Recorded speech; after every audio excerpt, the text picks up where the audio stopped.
ಎಲ್ಲರಿಗೂ ನಮಸ್ಕಾರ. ಒಬ್ಬರು ಮೆಸೇಜ್ ಮಾಡಿದರು ನನಗೆ, ಮೇಡಮ್ ಲೋಕ್ ಅದಾಲತ್ ಬಗ್ಗೆ ಹೇಳಿ, ಲೋಕ್ ಅದಾಲತ್ ಬಗ್ಗೆ ನಾವು ತಿಳ್ಕೊಬೇಕು ಅಂತ. ಹಾಗಾಗಿ ಇವತ್ತಿಂದ ಲೋಕ್ ಅದಾಲತ್ ಬಗ್ಗೆ ಸಿರೀಸ್ ಆಫ್ ರೀಲ್ಸ್ ಮಾಡ್ತೀನಿ ಆ್ಯಂಡ್ ನಿಮಗೆ ಡಿಟೇಲ್ ಆಗಿ ಏನು ಲೋಕ್ ಅದಾಲತ್ ಅನ್ನೋದು ಹೇಳ್ಕೊಡ್ತೀನಿ.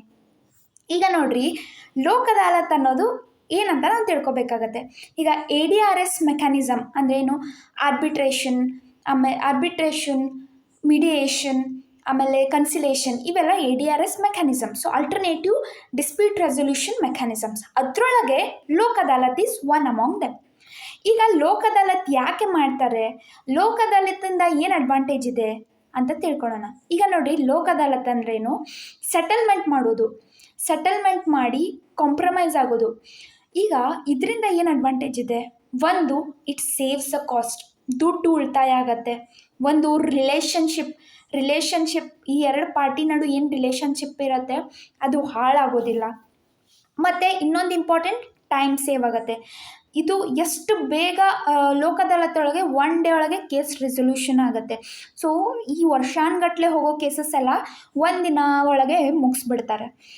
ಈಗ ಲೋಕ್ ಅದಾಲತ್ ಬಗ್ಗೆ ನಾವು ಪ್ರೊವಿಷನ್ ತಿಳ್ಕೊಳ್ಳೋಣ. ಯಾವ ಪ್ರೊವಿಷನ್ ಒಳಗೆ ಲೋಕ್ ಅದಾಲತ್ ಬಗ್ಗೆ ಹೇಳಿದ್ದಾರೆ? ಲೋಕ್ ಅದಾಲತ್ ಬಗ್ಗೆ ಯಾವ ಪ್ರೊವಿಷನ್ ಹೇಳಿದ್ದಾರೆ ಅಂದರೆ, ಲೀಗಲ್ ಸರ್ವಿಸಸ್ ಅಥಾರಿಟಿ ಆ್ಯಕ್ಟ್ ಒಳಗೆ ಅದ್ರ ಪ್ರೊವಿಷನ್ಸ್ ಬಗ್ಗೆ, ಆ ಲೋಕ್ ಅದಾಲತ್ ಬಗ್ಗೆ ಹೇಳಿದ್ದಾರೆ. ಈಗ ಲೋಕ್ ಅದಾಲತ್ ಹೇಗೆ ಆರ್ಗನೈಸ್ ಆಗುತ್ತೆ ಅನ್ನೋದು ನಾವು ತಿಳ್ಕೊಬೇಕಾಗತ್ತೆ. First one, section 19 of the legal services authority act speaks about organisation of Lok Adalats. ಇದರೊಳಗೆ ಯಾರು ಆರ್ಗನೈಸ್ ಮಾಡ್ತಾರೆ ಲೋಕ್ ಅದಾಲತ್?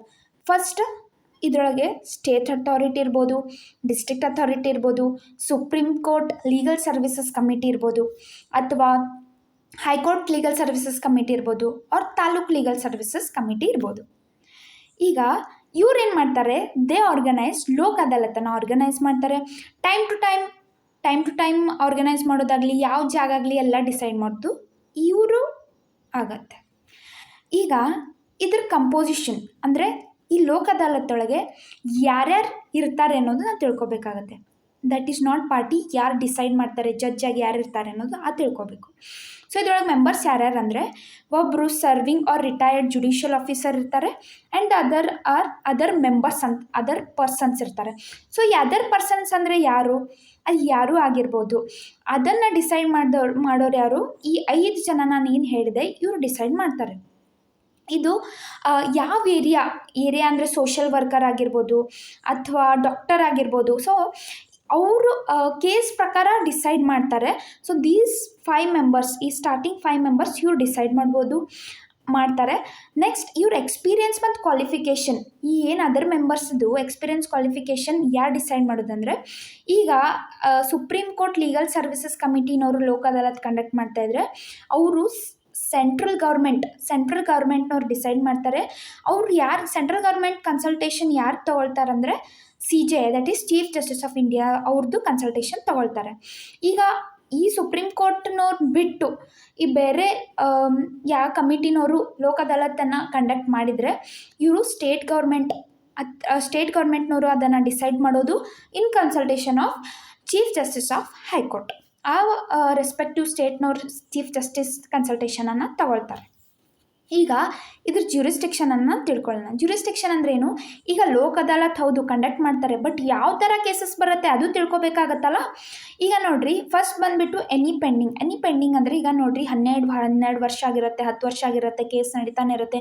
ಒಂದು ಪಾಯಿಂಟ್ ಆಫ್ ಟೈಮ್ ನೀವು ಏನು ಡಿಸೈಡ್ ಮಾಡ್ತೀರಾ, ಇಲ್ಲ ನಾನು ಇನ್ಮೇಲೆ ಇದು ಕಾಂಪ್ರಮೈಸ್ ಮಾಡ್ಕೊಂಡು ಬಿಡೋಣ ಅಂತ ನಿಮಗೆ ಅನಿಸ್ಬಿಡತ್ತೆ, ಅಥವಾ ರಿಲೇಷನ್ ಹಾಳಾಗತ್ತೆ, ಇನ್ನು ಕಾಂಪ್ರಮೈಸ್ ಮಾಡ್ಕೊಂಡು ಬಿಡೋಣ ಅಂತ ಹಾಗೆ ಅನಿಸಿದಾಗ ನೀವು ಏನು ಮಾಡ್ಬೋದು? ಈ ಲೋಕ್ ಅದಾಲತ್ಗೆ ರೆಫರ್ ಮಾಡ್ಬೋದು.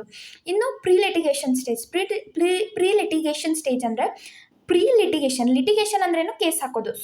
ಆ ಕೇಸ್ ಹಾಕೋಕ್ಕಿಂತ ಮುಂಚೆನೇ ಈ ಲೋಕ್ ಅದಾಲತ್ಗೆ ರೆಫರ್ ಮಾಡೋದು. ಮತ್ತು ಇನ್ನೊಂದು important point to be noted ಏನಂದರೆ, ಏನು ನೋಟ್ ಮಾಡ್ಕೋಬೇಕಂದ್ರೆ ನೀವು, ಈ ಲೋಕ್ ಅದಾಲತ್ಗೆ ಯಾವುದಕ್ಕೆ ಜ್ಯೂರಿಸ್ಡಿಕ್ಷನ್ ಇರೋದಿಲ್ಲ? In non compoundable cases. Non compoundable offences. Non compoundable offences ಅಂದ್ರೇನು? ಹೀನಾಯವಾದ offences, that is murder, rape, ಆಮೇಲೆ ರಾಬರಿ, ಈ ಥರ ಎಲ್ಲ ಡೌರಿ ಡೆತ್ ಆಗಿರ್ಬೋದು, ಕರಪ್ಷನ್, ಈ ಥರ ಎಲ್ಲ ಹೀನಾಯವಾದ ಕ್ರೈಮ್ಸ್ ಇರತ್ತಲ್ಲ, ಇದಕ್ಕೆ ಲೋಕ್ ಅದಾಲತಲ್ಲಿ ಇಟ್ಸ್ ನಾಟ್ ಟ್ರಯಬಲ್. ಆಮೇಲೆ ಕಂಪೌಂಡೇಬಲ್ ಅಫೆನ್ಸ್ ಅಂದರೆ ಪಿ ಟಿ ಅಫೆನ್ಸಸ್, ಸಣ್ಣ ಸಣ್ಣ ಅಫೆನ್ಸಸ್, ಮೋಸ್ಟ್ಲಿ 7 ಇಯರ್ಸ್ಗಿನ ಕಮ್ಮಿನೇ ಇರುತ್ತೆ ಪನಿಷ್ಮೆಂಟ್. ಸೊ ಆ ಥರ ಎಲ್ಲ ಅಫೆನ್ಸಸ್ ಏನಾದರೂ ಇತ್ತು, ಫಾರ್ ಎಕ್ಸಾಂಪಲ್ ಇದು hurt, theft, criminal trespass, defamation, so ಈ ಥರ ಏನಾದರೂ ಇತ್ತಂದರೆ ಏನು ಮಾಡಬಹುದು? ಲೋಕ್ ಅದಾಲತಿಗೆ ರೆಫರ್ ಮಾಡಬಹುದು. ಮತ್ತು ಇನ್ನೊಂದು ತಿಳ್ಕೊಳ್ಳಿ, ಈ ಲೋಕ್ ಅದಾಲತ್ನವರು they are equal to civil courts. ಅವ್ರು ಏನಾದರೂ ಅವ್ರ ಅವಾರ್ಡನ್ನು ಕೊಟ್ಟರೆ ಇದು ಸಿವಿಲ್ ಕೋರ್ಟ್ಸ್ ಈಕ್ವಲ್ಲೇ ಆಗಿರುತ್ತೆ. ಸೊ ಇವತ್ತಿಷ್ಟು ತಿಳ್ಕೊಳ್ಳೋಣ. ಆರ್ಗನೈಸೇಷನ್ ಆಫ್ ಲೋಕ್ ಅದಾಲತ್ ಯಾರು ಮಾಡಿದರು? ಈ 5 ಜನ ಮಾಡ್ತಾರೆ. ಆಮೇಲೆ ಕಂಪೋಸಿಷನ್ ಯಾರ್ಯಾರು ಅಂತ ನಿಮಗೆ ಗೊತ್ತಾಯಿತು. ಮತ್ತು ಜ್ಯೂರಿಸ್ಡಿಕ್ಷನ್ ಆಫ್ ದಿಸ್ ಲೋಕ್ ಅದಾಲತನ್ನು ನಾವಿವತ್ತು ತಿಳ್ಕೊಂಡ್ವಿ. Thank you for more such updates. ಮತ್ತು ಮುಂದೆ ಇನ್ನೂ ಡೀಟೇಲ್ ಆಗಿ ನಾನು ಲೋಕ್ ಅದಾಲತ್ ಬಗ್ಗೆ ಹೇಳ್ತೀನಿ. Thank you.